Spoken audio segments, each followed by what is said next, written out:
Hello and welcome to this edition of FYI Weekly, your official source for City of Greensboro news and information.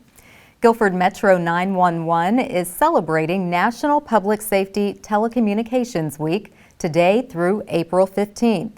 This annual event honors those who answer emergency calls, dispatch emergency professionals and equipment during times of crisis, and render life-saving assistance to 911 callers. Guilford Metro 911 is a consolidated public safety answering point serving all of Greensboro and Guilford County. The week of activities are designed to recognize these employees. An awards ceremony will be held at the Guilford Metro 911 Justice Complex honoring the Telecommunicator of the Year, Support Person of the Year, and Rookie of the Year. Melanie Jones, Director of Guilford Metro 911, said it is my honor to recognize the outstanding achievements of our employees.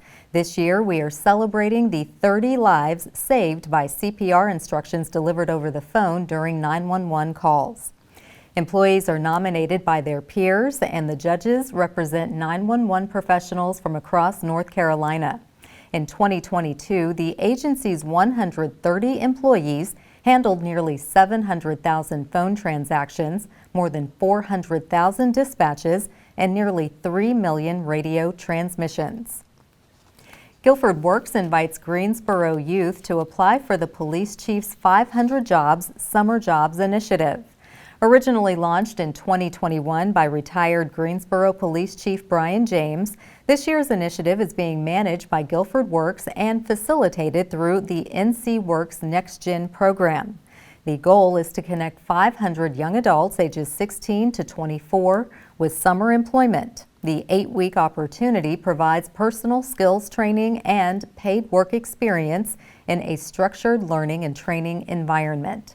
To kick off the initiative, Guilford Works and NC Works Next Gen will host the 500 Jobs Success Fest. The event will take place from 12 p.m. to 4 p.m. on Saturday, April 22nd at the Next Gen Emerging Workforce Center located at 301 South Green Street. Dr. Danielle Harrison, Executive Director of Guilford Works, said the Police Chief's 500 Jobs Initiative creates an avenue to prepare young people for a career through skill development. We truly appreciate the collaboration of our employer and community partners in making this program a success. The event will feature several employers looking to hire young adults for the summer. For more information about this event, visit guilfordworks.org. The city's International Advisory Committee, or IAC, has identified 10 Greensboro residents representing different countries to run for election. All Greensboro residents at least 14 years old are eligible to cast a vote. Polls will be open from 9 a.m. to 2 p.m. on Saturday, April 22nd at the Greensboro Coliseum Terrace located at 1921 Westgate City Boulevard. A photo identification is not required to vote. Since 2015, Greensboro's immigrant and refugee communities have biannually selected leaders to guide the IAC's work.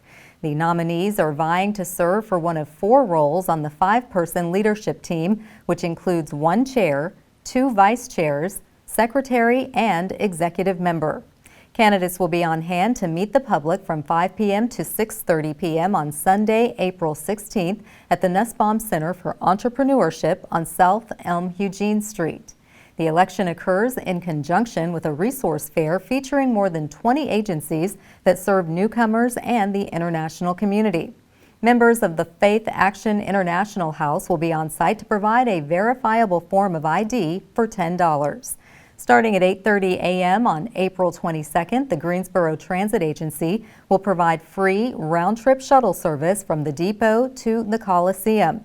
Visit the IAC election webpage for the complete shuttle schedule and requirements for the Faith Action ID. For more information, visit the city's website or contact Jody Stanley at 336-373-2038.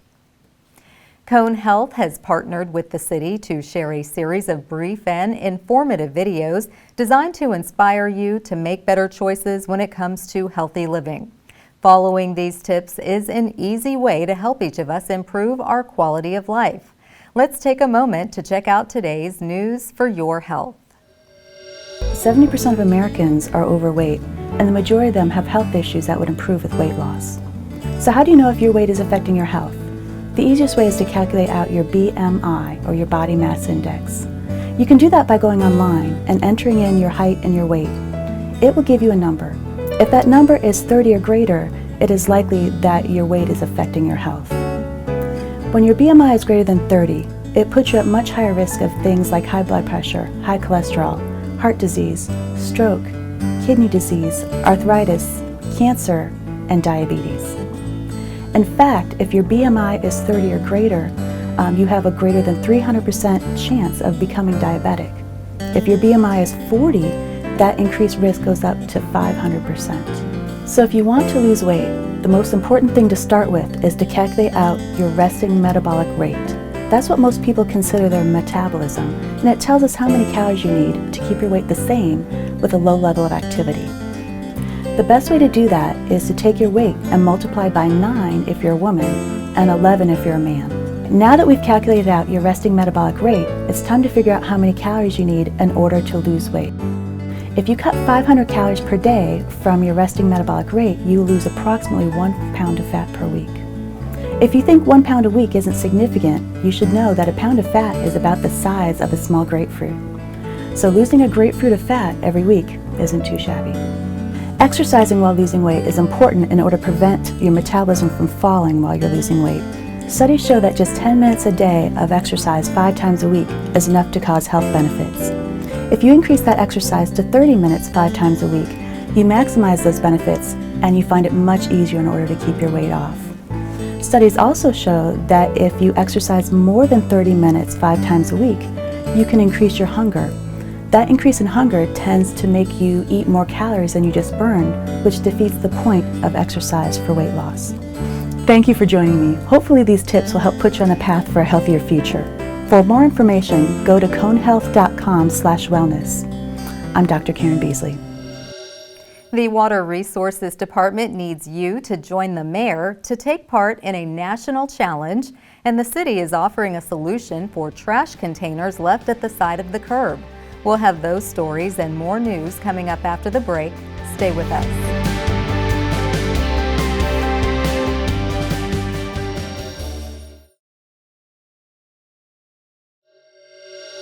Welcome back to FYI Weekly. This year marks the 11th annual Wylands National Mayor's Challenge for Water Conservation.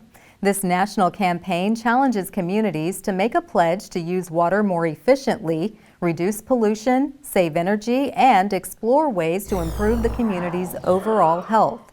Visit the My Water Pledge website to join the campaign, take the pledge, and watch Mayor Vaughn's call to action video. In return, you may win $3,000 toward your utility bills, water-saving products for your home, product rebates, and much more. The challenge runs from today until April 30th. Mayor Nancy Vaughn said sustainability and environmental stewardship are priorities for keeping the green in Greensboro. Water conservation is part of this focus. That's why I'm once again asking our residents to join me in taking this pledge to demonstrate how the Gate City values our natural resources. The City Council declared April as Wylands National Mayor's Challenge for Water Conservation Month. The Trash and Recycling Container Compliance Program allows the city to issue a $25 fee when households repeatedly leave trash or recycling containers in the street, creating a nuisance to the neighborhood. In order to avoid a fee, be sure trash and recycling containers are at the curb no more than 48 hours from 7 a.m. the day before service to 7 a.m. the day after your service day. This 48-hour window is twice as long as the previous policy, giving more flexibility. The program is complaint-driven. City staff will issue a warning for the first violation and a courtesy removal of containers out of the right-of-way. Afterwards, each occurrence will be charged a $25 fee. if city staff have to remove containers from the curb. This will be a rolling 12-month fee. If no violations take place within 1 year of the previous fee, a new warning will be issued for the next violation. Submit complaints to the city's contact center at 336-373-CITY. For more information, visit the city's website. As you drive around town, it looks like construction is happening at every turn. Do you ask yourself what's being built on a street you drive by frequently? Perhaps you want to check on the permit status of the addition you're putting on your home. To answer these types of questions about building permits and development in Greensboro, the city has created a new online portal called Plan Review Status. This web portal allows you to track the status of plans that have been submitted into the city's permit review system for approval and subsequent construction. The portal can be accessed from a few different areas of the city's website, including the Development Services Office, the Planning Department, and the Engineering and Inspections Department. Simply search for information about the status of a project by typing in the address of the project, the name of the applicant who submitted the plan, or the plan ID number assigned when the plan was submitted. Plan Review Status is the residential version of the city's Plan Review and Tracking, which is an electronic plan upload and review system used by commercial developers and contractors. Introducing seniors to technology is the goal of one local nonprofit. Coming up after the break, find out how you can help seniors become computer savvy. Stay with us.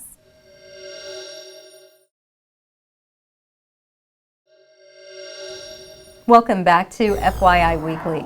The organization to provide equal access to technology, also known as OPEAT, prides itself in connecting older adults with computers.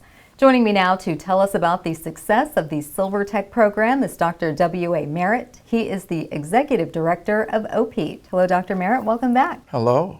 Good to see you. Thank you. So for folks who aren't familiar, you are the Executive Director for the Silver Tech program. Tell us about that and what's new in 2023. Well, great. We're having a great successful year thus far. Of course, we train seniors age 50 and above to use a computer, to take a computer home with them once they complete the program. And then we also assist them in trying to secure low-cost internet. So the goal is to be holistic. And so far, we've trained over 500 people throughout the Greensboro community. That is fantastic, and having access is certainly, it opens up a whole new world for people who can get things done through their computer. And if you're talking about internet access, that's another key component to having a computer, so your program is very vital. What are the challenges preventing people from even having the ability to participate in Silver Tech? Well, of course, from the very conception, we've have been looking for resources so that we can meet the needs of any senior in our communities. Oftentimes, those individuals are on a fixed income, and thus the cost of the program is sometimes cost prohibitive. But so far, we've been able to kind of address that. We've been able to gather a partner with us that is now able to assist us with giving scholarships to folks who could otherwise not afford the program. Okay, and that's where I was heading next. If you have partnerships or situations in the community where circumstances people can support, so you seem to have gotten on a new partner on board. Tell us about that. Yeah, the Welfare Liaison Welfare Reform Project has come on board, and their efforts has been long stay in the city of Greensboro in a community action piece, whereas folks who are under a certain financial piece are giving the opportunity to get help with jobs, giving help with their light bills, and etc. And so they've come on board with us, and so now they're helping us to be able to scholarship folks who meet that same criteria. Fantastic. So considering that you've helped more than 500 seniors get connected with computers and they've successfully completed your program, has the curriculum changed ever since the starting point of this program? Yes, it has. It's mutated into some specialties such as the My Chart, which is Cone's Health way of reaching out to folks who use the program or that technology piece from providers or from the hospital. You're able to get your test results. You're able to do doctor visits all online. And we take it for granted. But if you're a senior and you don't have a computer or you don't know how to use it, then it's really not helpful at all. Yes, and it's a time saver if you're able to get things done at home without having to jump in the car and get to the doctor's office. A lot of that will be beneficial to cut some time and energy out of your day if you can just do it online. And it's the wave of the future. So it's going to be more and more prevalent for medical care. Yes. Now, for folks who have now learned about Silver Tech, they want to support this program, how can the community get behind this? Well, again, we're always looking for sponsors and partners. We want to make sure that folks who are already helping seniors in various capacities kind of send them our way. And we, in turn, would want to make sure that we are providing the care that they need, as well as using some of the resources that seniors may not be aware of, so that we can be a two-sided affair. We can help send the seniors to agencies that can provide resources, as well as the other agencies sending them to us. So that's our goal, is to work holistically and as a partner and agency in this community. Well, you're doing great work, and we thank you, Dr. Merritt, every time you stop in to let us know how important it is to keep our seniors connected to the rest of the community, and computer literacy is certainly key for our seniors. Do come back and keep us posted on other offerings that you have through your organization. And I want to thank you guys so much for having us here and to get the word out. Thank you so much. Absolutely. Thank you. Stay tuned for some interesting and useful information about Greensboro as we tell you something about the city. That's coming up after the break. Stay with us.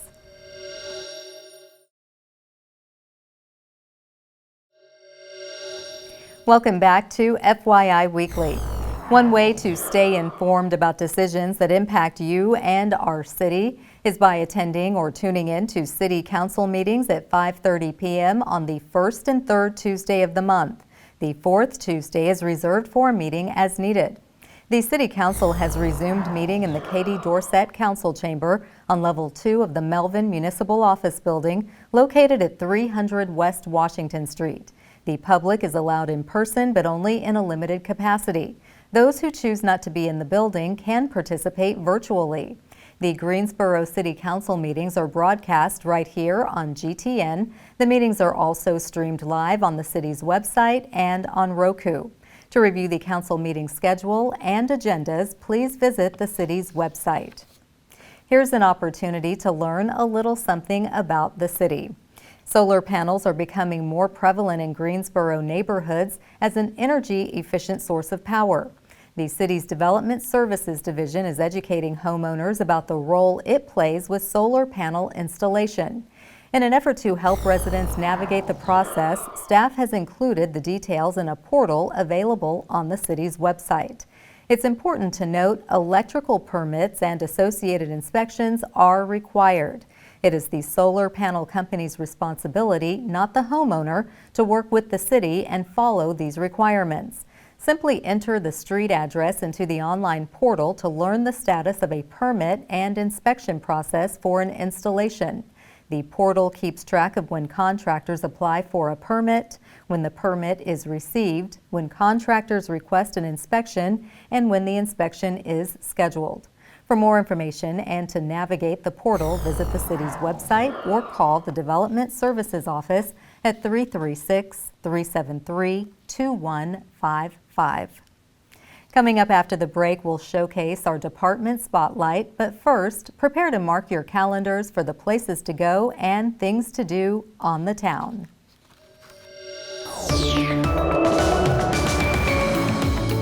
I'm Dave, and here are some of the special events happening this weekend on the town.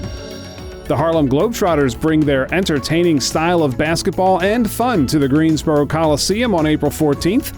Enjoy the Trotters' trademark blend of amazing basketball skills and hilarious hijinks the whole family will love. Tickets start at $20 and may be bought online at greensborocoliseum.com.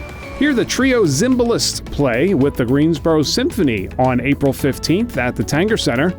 The three Curtis Institute of Music alums are known for their lively and vigorous performance on the violin, cello, and piano. Tickets start at $35 and may be bought at the Tanger box office or online at tangercenter.com.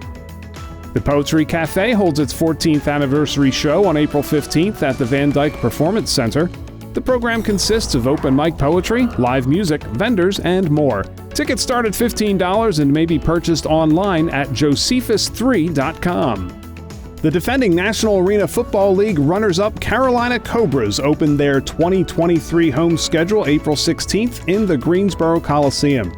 The Cobras feature players and coaches from local schools working to bring the NAL title to Greensboro. Tickets start at $11.50 and are available at the Coliseum box office or online at carolinacobras.com. Take your canine companions to LeBauer Park on April 16th for group dog training with Megan Blake, the pet lifestyle coach. This free weekly program takes place on Sundays at 4:30 now through November 26th. Get great tips and real-time practice as you learn to connect more deeply with your four-legged friend. Learn more at downtowngreensboroparks.org. Stay tuned to FYI Weekly for more happenings on the town.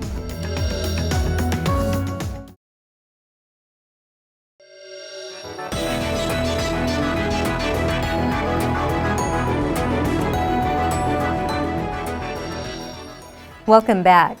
The City of Greensboro has more than 20 departments and several divisions committed to serving you, our residents and visitors. Let's go behind the scenes in our department spotlight. Due to popular demand, the Camille's Closet and Theo's Threads pop-up shops will remain open for 2 additional days. This is hosted by Greensboro Youth Council, or GYC, providing teens an avenue for selecting prom or special occasion attire at no charge. The shop will be open 5:30 p.m. to 7:30 p.m. on Wednesday, April 19th and Thursday, April 20th at Glenwood Recreation Center. It is not necessary to register. Camille's Closet and Theo's Threads provides formal wear to hundreds of middle school and high school students who otherwise couldn't afford it. Students can take home gowns, cocktail dresses, slacks, and button-down shirts, and all the necessary accessories. The Glenwood Recreation Center is located at 2010 Coliseum Boulevard in Greensboro. Monetary donations are still being accepted to support the program. For more information or to make a donation, visit the city's website. Straight ahead on the other side of the break is this week's Way to Go GSO shout out. Stay with us.